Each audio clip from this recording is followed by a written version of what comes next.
Chapter 23, Legal Implications in Nursing. Safe and competent nursing practice requires clinical reasoning and an understanding of the legal framework of healthcare, the specific state's Nurse Practice Act, and the scope and standards of nursing care. As patient care practice innovations and new healthcare technologies emerge, the principles of negligence and malpractice liability are being applied to challenging new situations. Nurses should practice nursing armed with the skills that are the outcomes of informed critical thinking.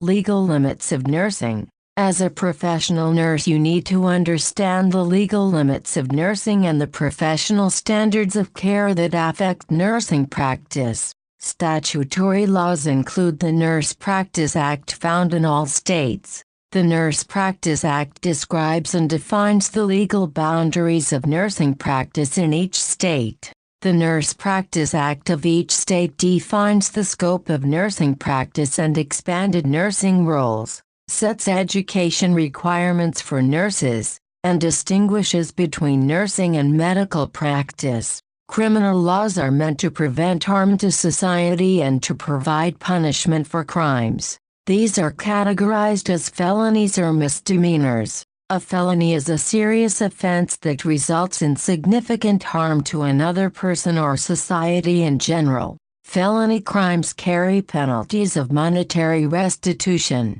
imprisonment for greater than 1 year, or death. Examples of Nurse Practice Act violations that may carry criminal penalties include misuse of a controlled substance or practicing without a license. A misdemeanor is a crime that, although injurious, does not inflict serious harm. For example, parking in a no parking zone is a misdemeanor violation of traffic laws. A misdemeanor usually has a penalty of a monetary fine, forfeiture, or brief imprisonment.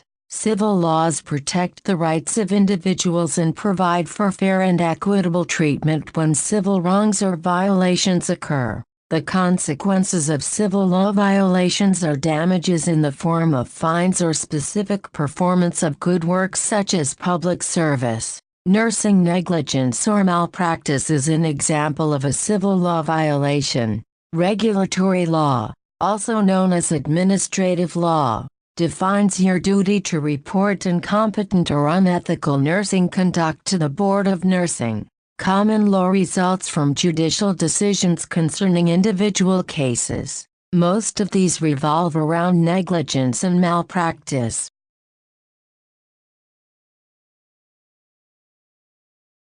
Standards reflect the knowledge and skill ordinarily possessed and used by nurses actively practicing in the profession. The American Nurses Association develops standards for nursing practice, policy statements, and similar resolutions. These standards outline the scope, function, and role of the nurse in practice. In a malpractice lawsuit, a nurse's actual conduct is compared to nursing standards of care to determine whether the nurse acted as any reasonably prudent nurse would act under the same or similar circumstances. Nurse Practice Acts define the scope of nursing practice, distinguishing between nursing and medical practice and establishing education and licensure requirements for nurses. The Joint Commission requires accredited hospitals to have written nursing policies and procedures. These internal standards of care are specific to the agency and need to be accessible on all nursing units.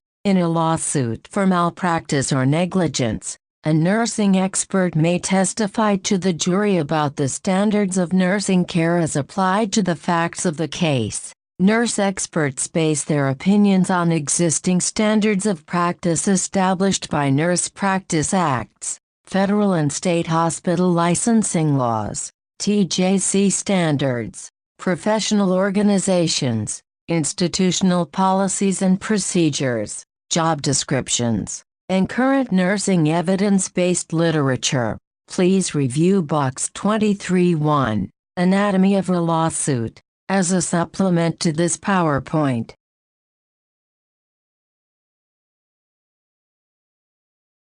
Case study: Lynette Donovan, a 15-year-old female African American, was a passenger in a motor vehicle collision and is now admitted to the hospital with a fractured right femur.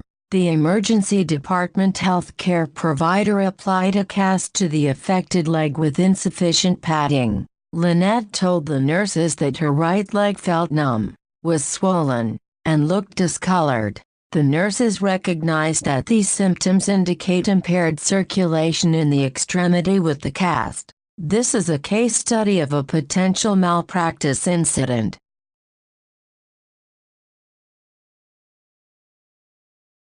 The nurse has been unable to reach Lynette's healthcare provider despite several calls.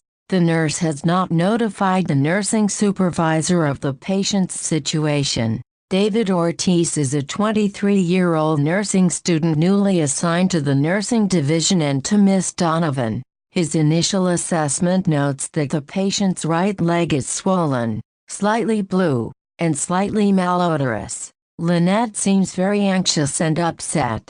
The nurse called Lynette's healthcare provider but could not make contact. As we move through the lecture, try to identify the responsibilities of the nurse involved and what should be done in a case like this one.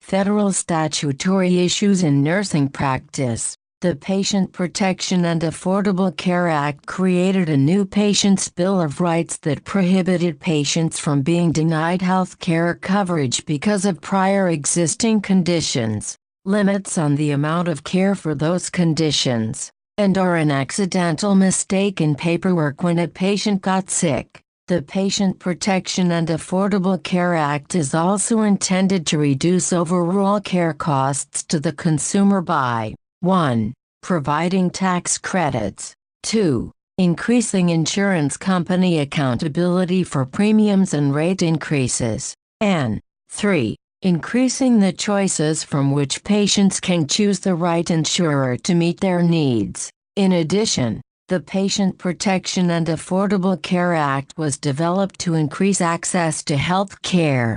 Patients now receive recommended preventive services, such as screenings for cancer, blood pressure, and diabetes, without having to pay copays or deductibles. Anyone younger than 26 years of age may now continue to receive coverage under his or her parents' insurance plan. The Patient Protection and Affordable Care Act improves Medicare coverage for vulnerable populations by improving access to care and prescriptions, decreasing costs of medications, extending the life of the Medicare Trust Fund until 2024, and addressing fraud and abuse in billing practices.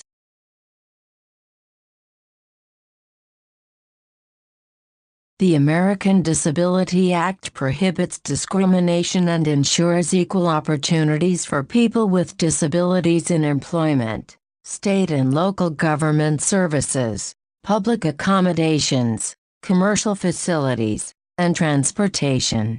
As defined by the statute and the U.S. Supreme Court, a disability is a mental or physical condition that substantially limits a major life activity, including seeing, hearing, speaking, walking, breathing, performing manual tasks, learning, caring for oneself, and/or working. The American Disability Act protects healthcare workers in the workplace with disabilities such as human immunodeficiency virus, HIV, infection.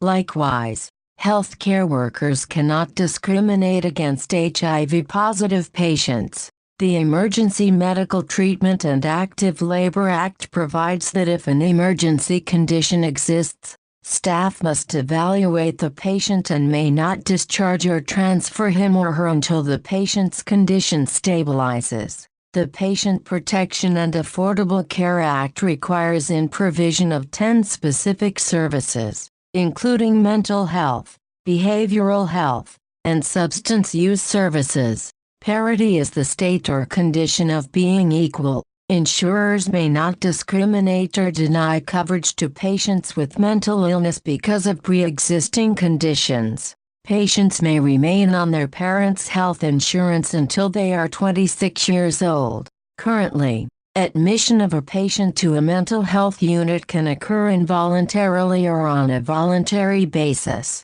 If the patient's history and medical records indicate suicidal tendencies, the patient must be kept under supervision.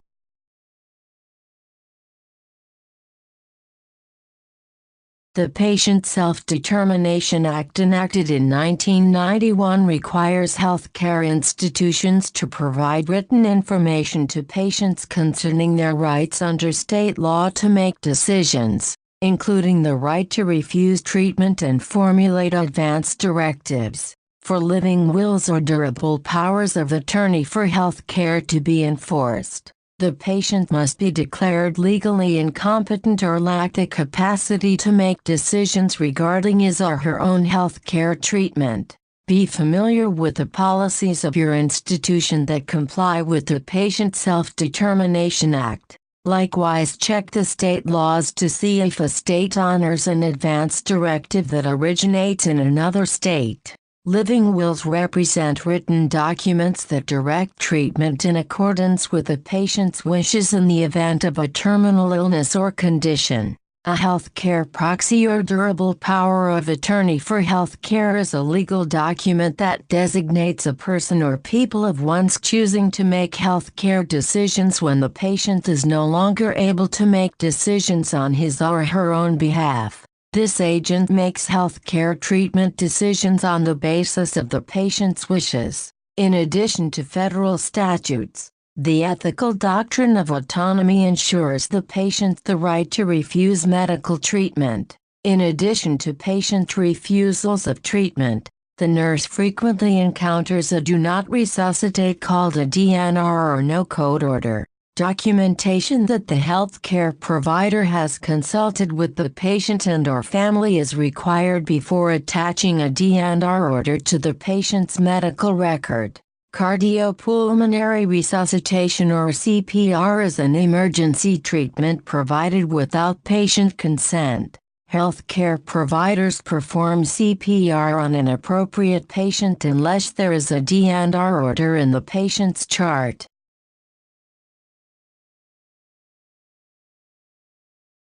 Uniform Anatomical Gift Act. An individual who is at least 18 years of age has the right to make an organ donation. Donors need to make the gift in writing with their signature. In many states, adults sign the back of their driver's license, indicating consent to organ donation. In most states, there is a law requiring that at the time of death a qualified healthcare provider ask a patient's family members to consider organ or tissue donation. Individuals are approached in the following order: 1. Spouse. 2. Adult son or daughter. 3. Parent. 4. Adult brother or sister. 5.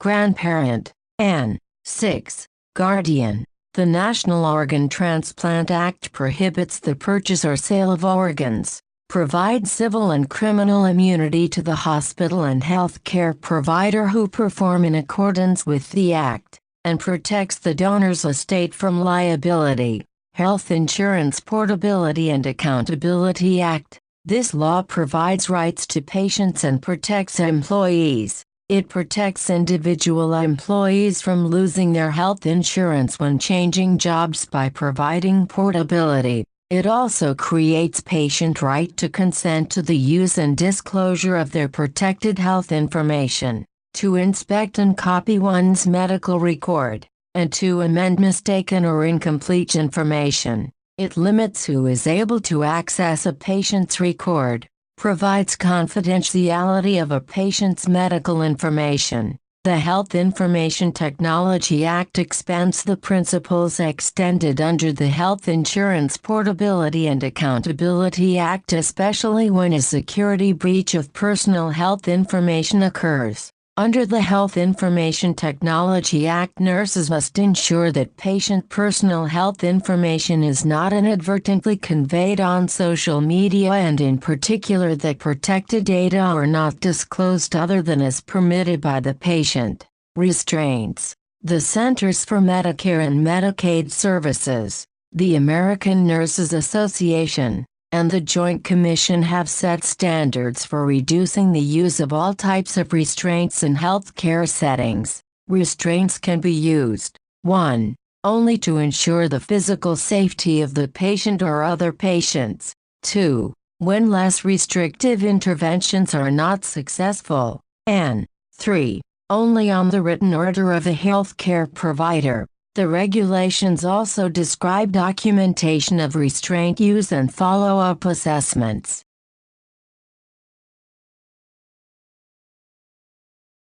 State statutory issues in nursing practice. The State Board of Nursing licenses all registered nurses in the state where they practice. The requirements for licensure vary among states, but most states have minimum educational requirements. You will be preparing to take the NCLEXRN, registered sign. The State Board of Nursing suspends or revokes a license if a nurse's conduct violates provisions in the licensing statute on the basis of administrative law rules that implement and enforce the statute. Nurses act as good Samaritans when providing care at the scene of an accident. All states have Good Samaritan Acts. Provisions may vary among states. However, these laws limit liability and offer legal immunity for nurses who help at the scene of an accident. At least 2 states, Minnesota and Vermont,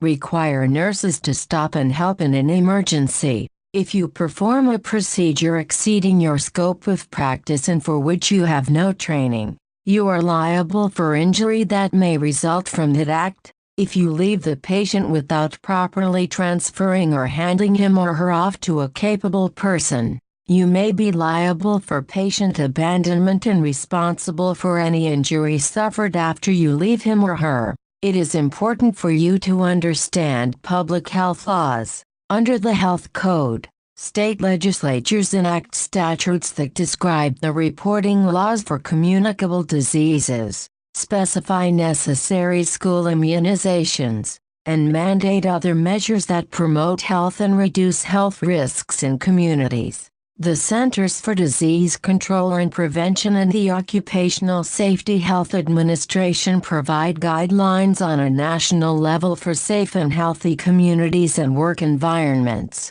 Public health laws protect populations, advocate for the rights of people, regulate healthcare and healthcare financing, and ensure professional accountability for care provided. Any healthcare professional who does not report suspected child abuse or neglect may be liable for civil or criminal legal action.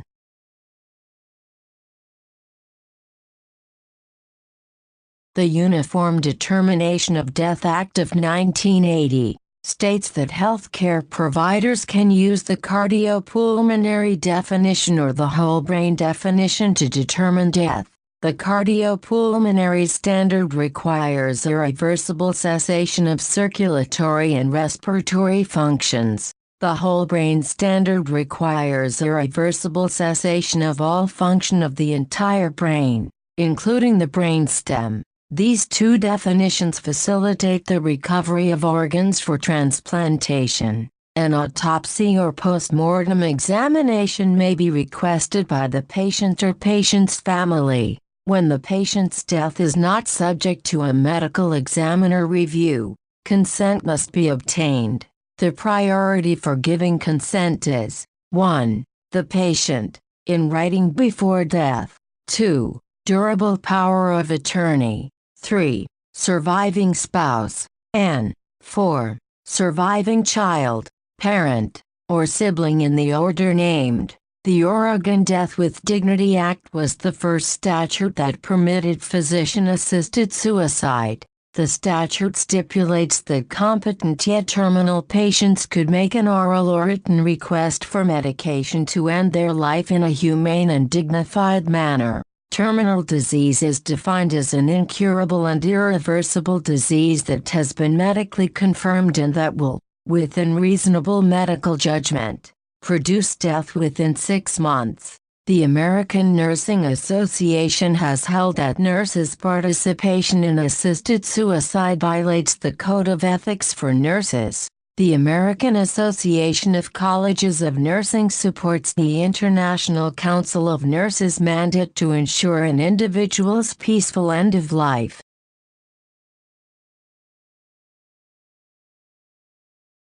Time for a quick quiz. A nurse is caring for a patient who states, "I just want to die." For the nurse to comply with this request, the nurse should discuss A. Living wills, B. Assisted suicide, C. Passive euthanasia, or D. Advance directives.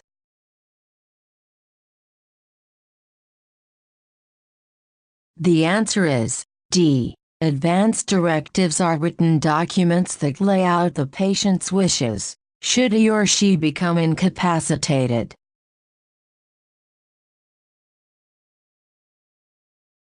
Civil and common law issues in nursing practice. A tort is a civil wrong made against a person or property. They are classified as intentional, quasi-intentional, or unintentional. Intentional torts are willful acts that violate another's rights. These include assault, battery, and false imprisonment. Assault is an intentional threat toward another person that places the person in reasonable fear of harmful, imminent, or unwelcome contact. No actual contact is required for an assault to occur.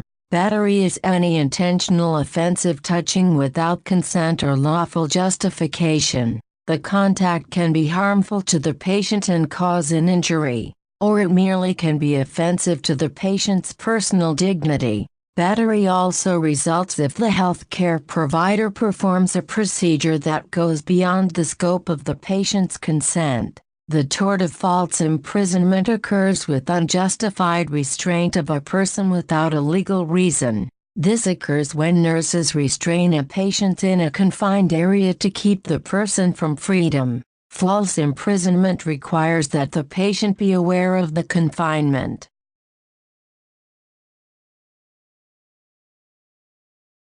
Typically, invasion of privacy is the release of a patient's medical information to an unauthorized person such as a member of the press, the patient's employer, the patient's family, or online.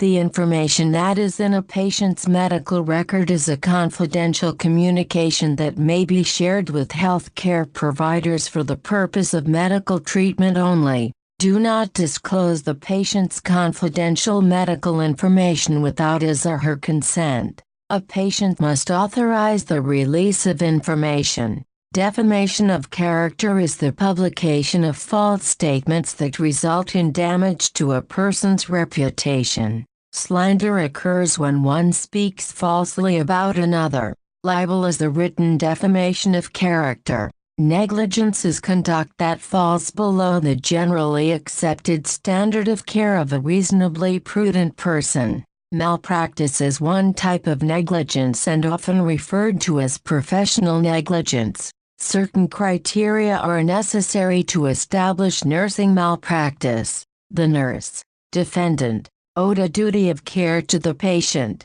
Plaintiff, the nurse did not carry out or breached that duty. The patient was injured and the nurse's failure to carry out the duty caused the injury. The best way for nurses to avoid malpractice is to follow standards of care, give competent health care, and communicate with other health care providers. You are accountable for timely reporting of any significant changes in the patient's condition to the health care provider and documenting these changes in the medical record. If records are lost or incomplete, there is a presumption that the care was negligent and therefore the cause of the patient's injuries. Please review Box 23(3), Common Sources of Negligence, as a supplement to this PowerPoint.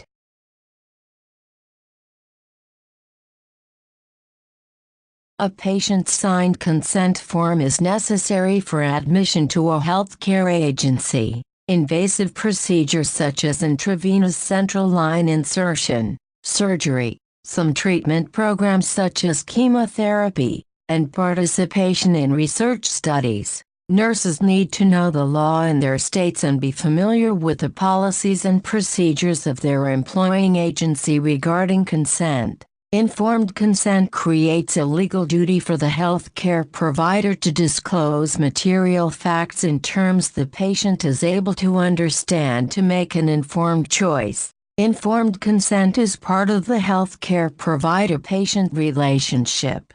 It must be obtained and witnessed when the patient is not under the influence of medications such as opioids. It is not the nurse's responsibility to get informed consent. The nurse's signature as a witness to the consent means that the patient voluntarily gave consent. The patient's signature is authentic, and the patient appears to be competent to give consent. Key elements of responsibility for the healthcare provider include the following. The patient receives an explanation of the procedure or treatment. The patient receives the names and qualifications of people performing and assisting in the procedure. The patient receives a description of the serious harm, including death, that may occur as a result of the procedure and anticipated pain and/or discomfort. The patient receives an explanation of alternative therapies to the proposed procedure treatment and the risks of doing nothing. The patient knows that he or she has the right to refuse the procedure treatment without discontinuing other supportive care. The patient knows that he or she may refuse the procedure treatment even after the procedure has begun. If patients deny understanding or you suspect that they do not understand, notify the healthcare provider or nursing supervisor. Healthcare providers must inform a patient refusing surgery or other medical treatment about any harmful consequences of refusal. Parents are usually the legal guardians of pediatric patients. Therefore, they typically are the people who sign consent forms for treatment. Patients with mental illnesses must also give consent. They retain the right to refuse treatment until a court has determined legally that they are incompetent to decide for themselves. Please review Box 23-4, Statutory Guidelines for Legal Consent for Medical Treatment, as supplement to this PowerPoint.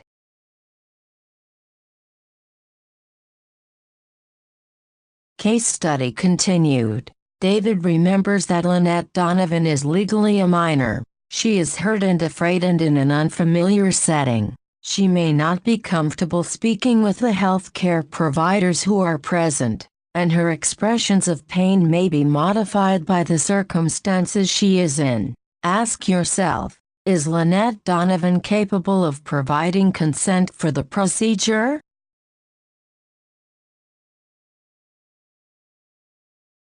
Termination of pregnancy and abortion issues. In Roe v. Wade, the court ruled that during the first trimester, a woman could end her pregnancy without state regulation because the risk of natural mortality from abortion is less than with normal childbirth. During the second trimester, the state has an interest in protecting maternal health, and the state enforces regulations regarding the person performing the abortion and the abortion facility. By the third trimester, when the fetus becomes viable, the state's interest is to protect the fetus. Thus, the state prohibits abortion except when necessary to save the mother. In Webster v. Reproductive Health Services, the court substantially narrowed Roe v. Wade. Some states require viability tests if the fetus is more than 28 weeks gestational age. Others consider 26 weeks gestation or less when terminating a pregnancy.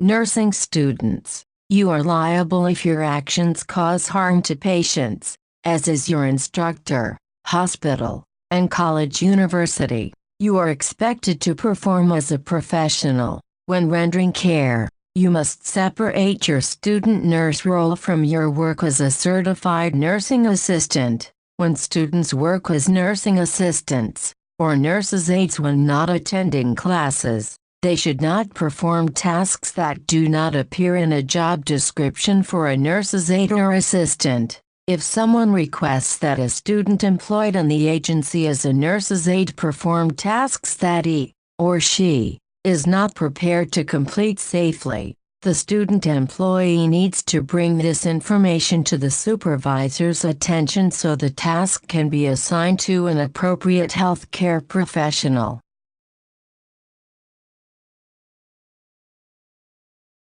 Malpractice insurance is a contract between the nurse and the insurance company. Malpractice insurance provides a defense when a nurse is in a lawsuit involving negligence or malpractice. Nurses are typically covered by institutions' insurance while working. The insurance company pays for costs, attorney's fees and settlement, and other related fees generated in the representation of the nurse. Nurses employed by healthcare agencies generally are covered by insurance provided by the agency. However, it is important to remember that the lawyer is representing your employer and not you. The insurance provided by the employing agency only covers nurses while they are working within the scope of their employment. Nurses are also investigated by the State Board of Nursing or Nursing Commission to determine whether the alleged breach in care is a violation of civil regulations associated with their nursing license.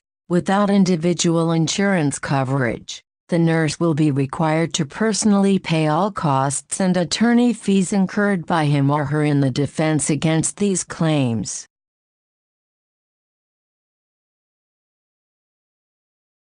Time for a quick quiz. A student nurse employed as a nursing assistant may perform care A. as learned in school, B. expected of a nurse at that level, C. identified in the hospital's job description, or D. requiring technical rather than professional skills.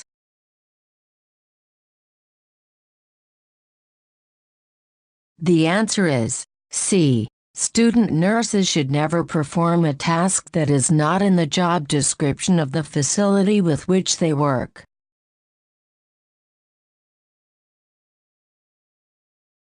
Abandonment and assignment issues can occur during nursing shortages. Legal problems occur if an inadequate number of nurses will provide care. A nurse may refuse an assignment when 1. the nurse lacks the knowledge or skill to provide competent care.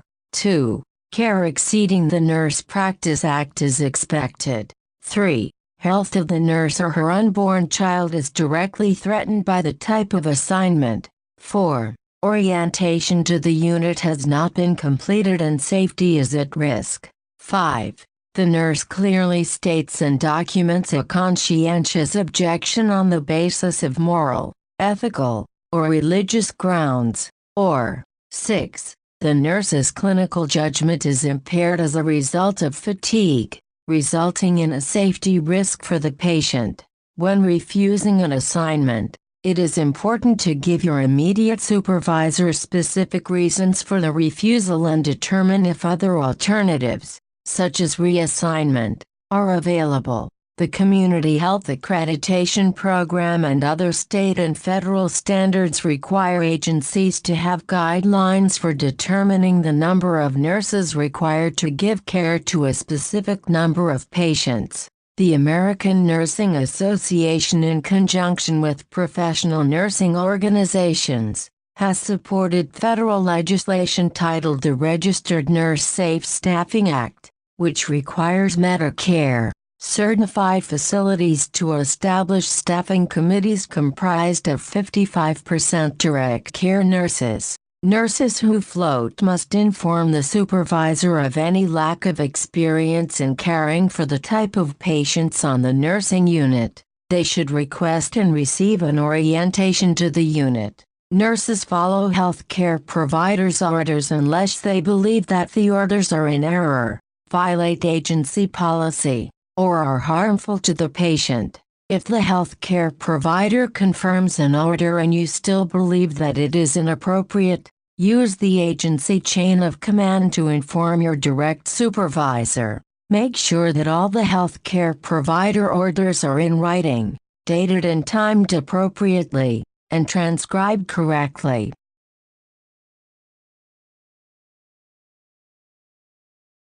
Case study continued. Lynette Donovan developed gangrene in the right leg. She requires a right below the knee amputation. David Ortiz is returning from escorting Miss Donovan to the operating room for her procedure. He gets on the elevator, where several visitors and 2 nursing supervisors are talking about the healthcare provider who made Donovan lose her leg. Has the staff violated any of the patient's rights by discussing her medical information in the elevator?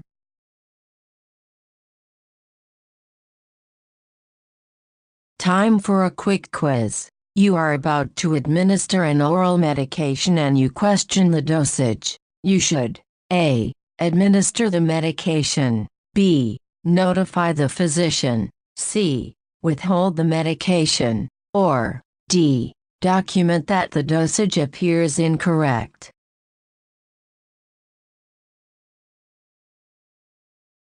The answer is B. If you find one to be erroneous or harmful, further clarification from the healthcare provider is necessary. If the healthcare provider confirms an order and you still believe that it is inappropriate, use the agency chain of command to inform your direct supervisor.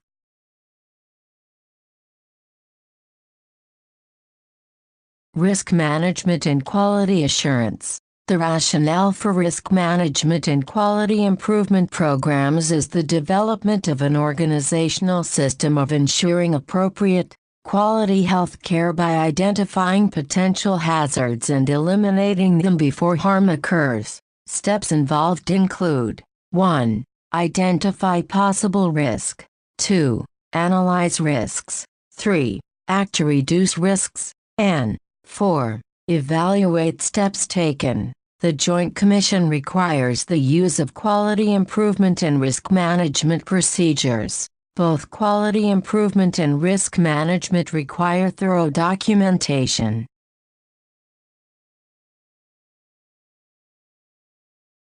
Occurrence reporting provides a database for further investigation in an attempt to determine deviations from standards of care and to identify corrective measures needed to prevent recurrence and to alert risk management to a potential claim situation. Risk management also requires complete documentation. A nurse's documentation is often the evidence of care received by a patient and establishes support that the nurse acted reasonably and safely. One area of potential risk is associated with the use of electronic monitoring devices. Continual assessment of a patient is necessary to help document the accuracy of electronic monitoring. Nurses on the units are risk managers. The Joint Commission's universal protocol principles include 1.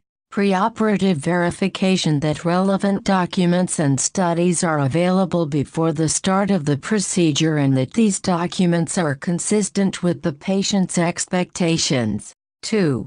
Marking the operative site with indelible ink to mark left and right distinction, multiple structures, for example, fingers, and levels of the spine. And 3. A timeout just before starting the procedure for final verification of the correct patient, procedure, site, and any implants. Never events are preventable errors, which may include falls, urinary tract infections from improper use of catheters, and pressure ulcers. Become involved in professional organizations and committees that define the standards of care for nursing practice. The voice of nursing is powerful and effective when the organizing focus is the protection and welfare of the public entrusted to nurses' care.